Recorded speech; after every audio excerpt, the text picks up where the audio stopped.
नमस्कार दोस्तों। आयुर्वेदिक दवाइयाँ बनाने के लिए जो आयुर्वेदिक मैन्युफैक्चरिंग लाइसेंस की जरूरत पड़ती है उसकी क्या प्रक्रिया है, और जो कई बार किसान ऐसे प्रोडक्ट बनाते हैं जो आयुर्वेदिक होते हैं पर उनको ये जानकारी नहीं होती कि इनके लिए भी लाइसेंसिंग की जरूरत पड़ती है। इसी बारे में विस्तार से बताएंगे यशदीप भैया जी।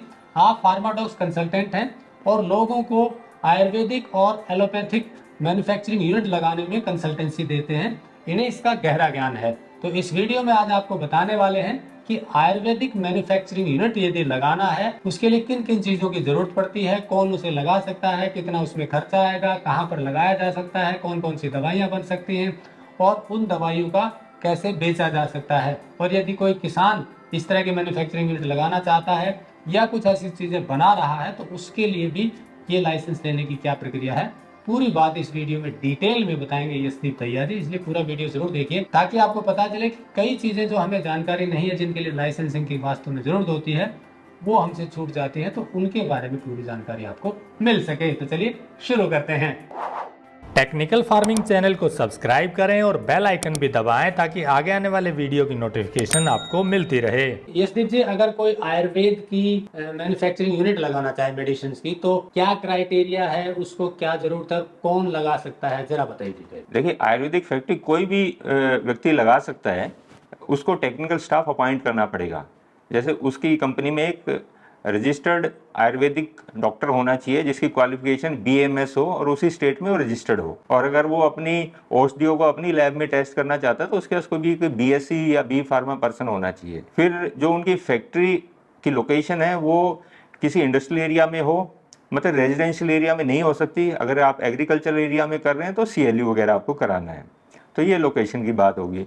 फिर बिल्डिंग होनी चाहिए उसके पास। अगर शेड है तो उसमें भी वो काम कर सकता है अपना प्रॉपर उसकी फॉल सीलिंग करवा के।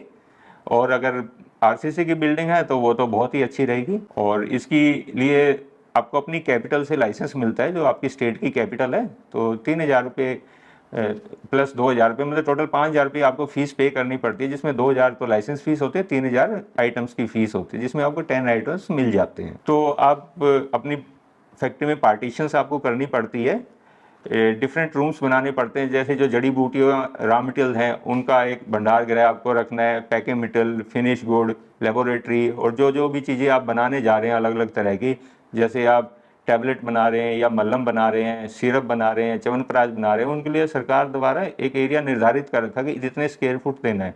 तो इस तरह से आपको ये पार्टीशन करके अपने रूम्स बनाने हैं। और फिर आपको पंचकुला में या आपकी जो स्टेट की कैपिटल में लाइसेंस अप्लाई करना है तो डिस्ट्रिक्ट आयुर्वेदिक अफसर आगे आपकी कंपनी को चेक करेंगे, आप देखेंगे आपने टेक्निकल स्टाफ रखा है, जो मशीन रिक्वायर्ड है वो रखी है, पार्टीशन प्रॉपर कर रखी है, साफ़ सफाई है।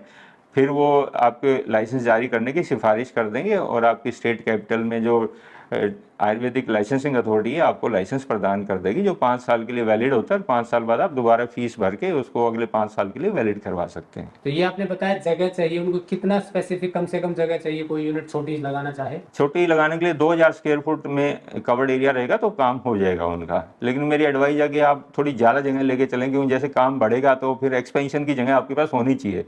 तो 5-6 हज़ार स्क्वायर फुट तो कम से कम आप प्लान करें एक्सपेंशन के लिए। स्टार्टिंग में चाहे आप 2,000 ले लें। Minimum 2000 square feet covered area होना कवर्ड चाहिए। एरिया होना चाहिए। और उसके बाद उसमें एक डॉक्टर BMS जरूरी है जो हाँ जिसके जी। नाम से रजिस्ट्रेशन होगा। हाँ जी। और बाद में आपको फार्मासिस्ट भी उसमें जरूरी अगर लैब वगैरह है तो। हाँ। ये हो गई, आपने बताया कि फीस 5,000 रुपये है टोटल। हाँ जी। हाँ जी। इसके अलावा 5,000 GMP की फीस है। तो अगर आप 10,000 फीस भर देते हैं तो उसमें आपको एक तो लाइसेंस मिल जाएगा, 10 प्रोडक्ट्स बनाने की आपको अनुमति मिल जाएगी, इसके अलावा आपको GMP सर्टिफिकेट मिल जाएगा। तो टोटल आपने 10,000 फीस पे करनी है स्टार्टिंग में। GMP stands for good manufacturing practices. तो आयुर्वेदिक का हमारा शेड्यूल T है, द ड्रग्स रूल्स 1945 है, जो उसके अंदर आयुर्वेदिक की फैक्ट्री कैसी होनी चाहिए, क्या गाइडलाइन होनी चाहिए, कैसी अच्छी आयुर्वेदिक औषधि आप बना पाए, उसके लिए पूरी गाइडलाइन है शेड्यूल T। अगर आप पूरा शेड्यूल T आप फॉलो कर लेते हैं तो आपको एक गुड मैन्युफैक्चरिंग प्रैक्टिस का सर्टिफिकेट मिल जाता है। अब ये बात हुई कि कितनी दवाई बनाने के लिए शुरुआत में लाइसेंस मिलता है या मिनिमम कितने के लिए मिलता है ये, और बाद में कोई जोड़ना चाहे कोई दवाई तो क्या उसका अलग से परमिशन लेनी पड़ती है? हाँ जी। हाँ जी। उसके लिए हमारे को 2,000 रुपये पर प्रोडक्ट फीस हमारे को देनी पड़ती है। मतलब हर आइटम की फीस 2,000 देके हम दोबारा अप्लाई करते हैं तो हमारे को अनुमति मिल जाती है। मिनिमम शुरुआत कितने से होती है मेडिसिन, मान लीजिए कितनी के लिए मिलती है परमिशन? मिनिमम तो आपको कम से कम एक दवाई की परमिशन तो लेनी पड़ेगी आपको लाइसेंस लेने के लिए। तो एक तो हो गया लाइसेंस लेना, बनाने के लिए अथॉराइजेशन होना। हाँ जी। एक हो गया कि जो चीजें बना रहे हैं उसकी भी अनुमति लेना। अलग अलग है या उसी में मिल जाती है? नहीं, देखिए लाइसेंस अलग है। लाइसेंस आपको एक मिलेगा जो फॉर्म 25D पे मिलता है, तो वो एक लाइसेंस आपको एक बार ही मिलेगा लाइफ में बस, ठीक है। उसके बाद आप प्रोडक्ट्स में जैसे जैसे आपकी डिमांड आएगी, कभी एक्सपोर्ट की आ गई, तो आपको अनुमति लेनी पड़ती है उस प्रोडक्ट के लिए। जैसे लीवर का सिरप हो गया, श्वेत प्रदर की दवाई होगी, आपने च्यवनप्राश बनाना है, आपने आयुर्वेदिक आई ड्रॉप बनानी है, अलग अलग ब्रांड नेम से बनानी है, तो हर एक के लिए आपको अनुमति लेना बहुत आवश्यक है। ये हर प्रोडक्ट की, हर दवाई की अनुमति लेना Yes, पड़ेगा। yes. उसका सैंपल भेजना पड़ता है? नहीं, सैंपल नहीं भेजना पड़ता, आपको सिर्फ फीस जमा करानी पड़ती है और एक नॉन रिजेम्बलेंस एफिडेविट देना पड़ता है और प्रोडक्ट लिस्ट की 3 कॉपियां देनी पड़ती हैं, तो फिर वो अपने स्टैंप लगा के साइन करके आपको अनुमति दे देते हैं। खर्चा कितना लग जाता है एक छोटी यूनिट में जसदीप जी?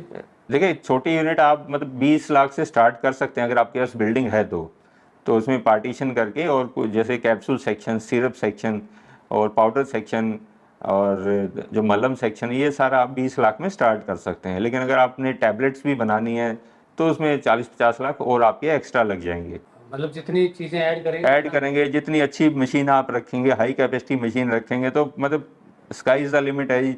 5 करोड़ भी लग सकते हैं, 50 करोड़ भी लग सकते हैं, आप कितना अच्छा काम कर रहे हैं। अब सवाल यह जसदीप जी की जो डॉक्टर्स हैं, जो प्रैक्टिशनर हैं आयुर्वेद के, वो एक तो बाहर से दवाइयां मैन्युफैक्चरर से लेते हैं बनी, एक कुछ खुद भी तैयार करते हैं। तो खुद तैयार करते हैं, उनके लिए भी लाइसेंसिंग की जरूरत होती है? देखिए वो खुद तैयार करके अपने मरीजों को, अपने पेशेंट्स को अगर वो डिस्पेंस कर देते हैं डॉक्टर, तो उसके लिए उनको किसी लाइसेंस की आवश्यकता नहीं है। लेकिन अगर वो उसको सेल करने के लिए किसी डिस्ट्रीब्यूटर को दे देते हैं, किसी केमिस्ट शॉप को दे देते हैं, तो फिर उनको Ayurvedic manufacturing licence form 25D पे लेना पड़ेगा, प्रॉपर लाइसेंस। मतलब खुद अगर किसी को देते हैं तो नहीं जरूर हाँ, है सिर्फ अपने पेशेंट को दे सकते हैं जी वे, दूसरे डॉक्टर के पेशेंट को भी नहीं दे सकते। सिर्फ अपने पेशेंट को दवाई अपने आप बना के दे रहे हैं तो कोई लाइसेंस नहीं चाहिए उनको, और किसी के डॉक्टर के पेशेंट को दे रहे हैं तो उनको लाइसेंस चाहिए जी। ये टाइम कितना लग जाता है लाइसेंसिंग में? 1 महीने के अंदर आपको लाइसेंस, प्रोडक्ट परमिशन और GMP तीनों चीजें मिल जाती हैं जी। अगर आपके पास पहले से सारा सेटअप है तो? हाँ जी, पहले आपको सारा सेटअप करना ही पड़ेगा, पार्टीशन करनी है आपको, सारी मशीनें रखनी है, टेक्निकल स्टाफ रखना है, तब आप लाइसेंस के लिए अप्लाई कर सकते हैं। एरिया वाइज भी कोई स्पेसिफिक, जैसे आपने बताया कि एक तो कमर्शियल एरिया होना चाहिए, नहीं तो नहीं साहब, कमर्शियल नहीं, इसके लिए इंडस्ट्रियल एरिया चाहिए। अच्छा, ये आयुर्वेदिक जो BMS डॉक्टर है उसी के नाम से मिलता है या कोई BMS डॉक्टर होना जरूरी है उस यूनिट में? देखिए अगर आप आयुर्वेदिक फैक्ट्री लगाने जा रहे हैं तो कोई भी आदमी आयुर्वेदिक फैक्ट्री लगा सकता है, उसके लिए उसकी BMS क्वालिफिकेशन रिक्वायर्ड नहीं है, लेकिन उसको अपॉइंट करना पड़ता है, मतलब अपने यहाँ नौकरी पे एक BMS डॉक्टर को रखना पड़ता है, और वो डॉक्टर कभी भी आप चेंज कर सकते हैं। जैसे आपने लाइसेंस ले लिया, 6 महीने बाद वो डॉक्टर आप चाहें तो चेंज कर लीजिए, साल बाद चेंज कर लीजिए, और कितनी मर्जी बार भी चेंज कर लीजिए, तो जो लाइसेंस आएगा वो आपकी कंपनी के नाम आएगा, वो किसी BMS डॉक्टर के नाम पे नहीं आ रहा है आपके पास। मिनिमम रिक्वायरमेंट है कि एक BMS जी मैन्युफैक्चरिंग यूनिट में होना चाहिए, हाँ एक फार्मासिस्ट होना चाहिए। हाँ, टेस्टिंग के लिए आप एक B फार्मा या कोई BSc जिसने बॉटनी से कर रखी है, जड़ी बूटियों की जो पहचान कर सकता हो, वो आपको रखना चाहिए। फार्मेसी जिसने B फार्मा इसमें एलोपैथी में किया वो भी एलिजिबल है जी इसके लिए, या बॉटनी में BSc किया हो, जी दोनों ही मतलब उसके लिए पैरामीटर पे हाँ जी एलिजिबल है। हाँ जी। इवन आप BMS डॉक्टर भी रख सकते हैं टेस्टिंग के लिए, मतलब 2 डॉक्टर भी रख सकते हैं, एक जो बनाएगा, एक जो टेस्ट करेगा। प्रोडक्ट की क्वालिटी के भी कुछ पैरामीटर हैं कि जो आप रॉ मटेरियल यूज कर रहे हैं और जो चीजें बनकर आनी चाहिए उनकी भी गाइडलाइन होगी? तो इसके लिए आयुर्वेदिक फार्माकोपी ऑफ इंडिया की बहुत सारी वॉल्यूम्स सरकार बहुत ही कम कीमत पे उपलब्ध कराती है, जिसके अंदर सभी जड़ी बूटियों का, सभी पत्ते, जड़ें, बीज वगैरह, उनकी क्या क्वालिटी होनी चाहिए, उनके क्या टेस्टिंग पैरामीटर्स हैं जिस पे उनको पास होना चाहिए, और जो आपका माल तैयार होता है फिनिश वुड है उसकी भी टेस्टिंग का पूरा तरीका, पूरी स्पेसिफिकेशन आयुर्वेदिक फार्माकोपी ऑफ इंडिया और नेशनल फॉर्मुलरी ऑफ आयुर्वेदा में दे रखी हैं। तो इस तरह से सारे नियम भी बताए गए हैं, और कोई भी व्यक्ति जो शुरू करना चाहता है वो अपने स्टेट अथॉरिटी से लाइसेंसिंग ले सकता है। जी ये जैसे आयुष मंत्रालय है भारत सरकार का, वहाँ के थ्रू आती है या हर स्टेट का अलग आयुष विभाग है उसमें मिलेगी? अलग विभाग है जी, ये स्टेट के प्रीव्यू में है, इसका सेंटर से कोई लेना देना नहीं है।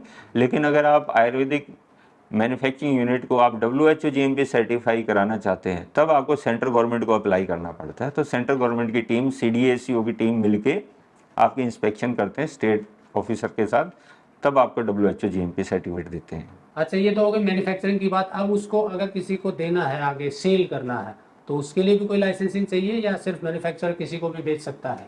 देखिए मैन्युफैक्चर किसी को भी बेच सकता है, उसको बस बिल पे माल बेचना है वहाँ, ठीक है। और जो खरीद रहा है मतलब जो ट्रेडर है, ट्रेडिंग के लिए आपको आयुर्वेदिक का कोई भी लाइसेंस नहीं चाहिए, कोई आदमी ट्रेडिंग कर सकता है। आप जाएंगे पंसारी की दुकानों पे जाएंगे, आप आयुर्वेदिक आई ड्रॉप जाके खरीद सकते हैं। तो उनको लाइसेंसिंग नहीं चाहिए, बल्कि बट बिल पे उनको वो सामान हाँ लेना है। बिल पे लेना पड़ेगा, लीगल परचेज होनी चाहिए। लेकिन एलोपैथी में जो मेडिकल स्टोर होता है उसमें भी कंडीशन एक होती है कि बी फार्मा होना चाहिए या डिप्लोमा होना चाहिए। हाँ एलोपैथिक अगर मेडिसिन बेच रहे हैं तो डिप्लोमा इन फार्मेसी कम से कम या डिग्री या पोस्ट ग्रेजुएशन फार्मेसी चाहिए, लेकिन आयुर्वेदिक मेडिसिन के लिए नहीं चाहिए कुछ भी। तो अब बात करें आयुर्वेदिक मेडिसिन में, एक तो मेडिसिन स्पेसिफिक होगी, और कौन सी चीजें हैं जो खाई जाती है फूड में, जनरली लोग जानते हैं लेकिन वो होती है मेडिसिन में, जैसे च्यवनप्राश की बात करें, हाँ जी, ये हाँ जी। मेडिसिन में आता है। हाँ ये तो आयुर्वेदिक औषधि है जी। हाँ हालांकि इसको हम खाते हैं फूड की तरह है, और बहुत से ऐसे जूस हैं, आंवला जूस है, जैसे एलोवेरा जूस है, और करेले का, तो इस तरह के काफ़ी जूसेस हैं। तो ये हैं तो ये आयुर्वेदिक औषधि ही। और कुछ चीज़ें हमारी ड्यूअल यूज़ की है, मतलब उनके लिए आपको FSSAI से भी लाइसेंस मिल सकता है और आयुर्वेदा से भी लाइसेंस मिल सकता है। लेकिन जहाँ तक च्यवनप्राश की बात आती है वो तो एक आयुर्वेदिक औषधि है। ये दोनों चीजें FSSAI से भी हो सकती हैं और हाँ बोर्ड से भी। जैसे आयुर्वेदिक चीज़ों के जो जूसेस हैं, जैसे मैंने बताया आपको, एलोवेरा का जूस, करेले का जूस, नीम के पत्तों को निकाल के जो आप उबाल के बेचते हैं बोतलों में भर भर के, तो फूड में भी बिकता है वो चीज़ें, और आयुर्वेदिक लाइसेंस के अंदर भी बिकती हैं। तो दोनों में बिकने का कोई स्पेसिफिकेशन है कि चेंज की, ये इसमें इसलिए आता है और इसमें इसलिए आता है, फूड में और। हाँ हाँ देखिए जो आयुर्वेदिक है वो एक मेडिसिन है, वो आयुर्वेदिक में अगर आप बेचेंगे तो उसकी गाइडलाइन काफ़ी ज़्यादा हैं, और टेक्निकल स्टाफ की रिक्वायरमेंट, डॉक्टर की रिक्वायरमेंट, फैक्ट्री सेटअप की रिक्वायरमेंट काफ़ी स्ट्रिक्ट हैं कंपेयर टू फूड। तो फूड में थोड़ा इजी रहता है इसको करना, और लाइसेंसिंग या इंफ्रास्ट्रक्चर थोड़ा इजी रहता है आपके लिए बना पाना। ये तो हो गई मेडिसिन की बात। कॉस्मेटिक्स की अगर बात करें हम, तो जी। उसमें क्या ये मेडिसिन में आते हैं या इनकी देखिए लाइसेंस? हाँ हाँ कॉस्मेटिक्स में बता देता हूँ। कॉस्मेटिक्स देखिए आयुर्वेदिक सौंदर्य प्रसाधन कहा जाता है कॉस्मेटिक्स को, अगर उसको आयुर्वेदिक लाइसेंस के अंदर बनाते हैं तो आप उसको आप बना सकते हैं। कॉस्मेटिक्स मेडिसिन के अंडर नहीं आते हैं, तो कॉस्मेटिक्स को आप चाहें तो आप एक कॉस्मेटिक लाइसेंस अलग से आता है जिसको हम बोलते हैं कोस 8, उस पर भी आप बना सकते हैं, और चाहे तो आप आयुर्वेदिक का जो लाइसेंस है फॉर्म 25D उस पर भी बना सकते हैं। लेकिन कॉस्मेटिक्स आप वही बना सकते हैं जो मतलब हमारी त्वचा के लिए, स्किन के मतलब बीमारी को ठीक करने के लिए। आप कहेंगे जी मैं आयुर्वेदिक मैन्युफैक्चरिंग लाइसेंस लेके मैं नेल पॉलिश बनाऊंगा, मैं डिओड्रेंट बनाऊंगा, मैं परफ्यूम बनाऊंगा, तो वो अलाउड नहीं है। आप अपने बालों को अच्छा करने के लिए शिकाकाई शैम्पू वगैरह, इस तरह की डाबर आंवला हेयर ऑयल, आप ऐसी चीज़ें बना सकते हैं आयुर्वेदिक लाइसेंस में। उनके लिए अलग चीजें हैं, नेल पॉलिश वगैरह। नेल पॉलिश वगैरह बनाने तो उसके लिए कोर्स 8 लाइसेंस लेना पड़ता है जी। कोर्स 8 हाँ जी, हाँ जी, जो कॉस्मेटिक्स में जो कॉस्मेटिक्स में आता है जी। कॉस्मेटिक्स में अगर कोई कहे कि मैं आयुर्वेदिक साबुन बना रहा हूँ तो वो कॉस्मेटिक्स में बन सकता है, कोर्स 8 में भी आ सकता है। हाँ अगर कोर्स 8 में आयुर्वेदिक नहीं बोल सकते आप बोल सकते हैं हर्बल, क्योंकि जो आयुर्वेदिक जो टर्मिनोलॉजी है वो वही यूज़ कर सकते हैं जिनके पास आयुर्वेदिक मैन्युफैक्चरिंग लाइसेंस है। हर्बल बोल सकते हैं, हर्बल बोल सकते हैं, नेचुरल बोल सकते हैं, ऑर्गेनिक बोल सकते हैं।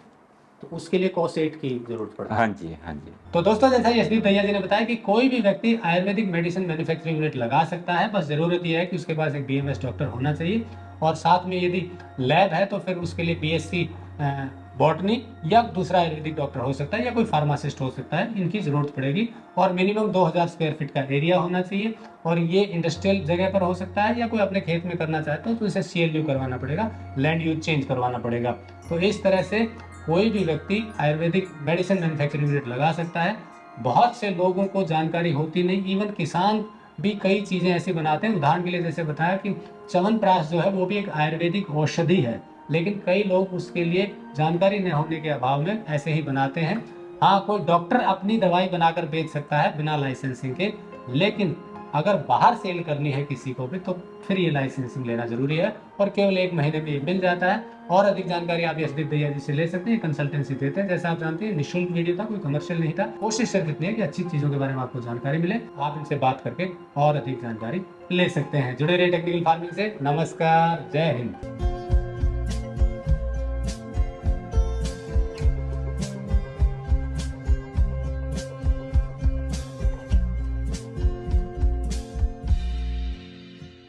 अगर आपको यह वीडियो पसंद आया है तो ज्यादा से ज्यादा लाइक और शेयर जरूर करें। साथ ही चैनल को सब्सक्राइब करना ना भूलें।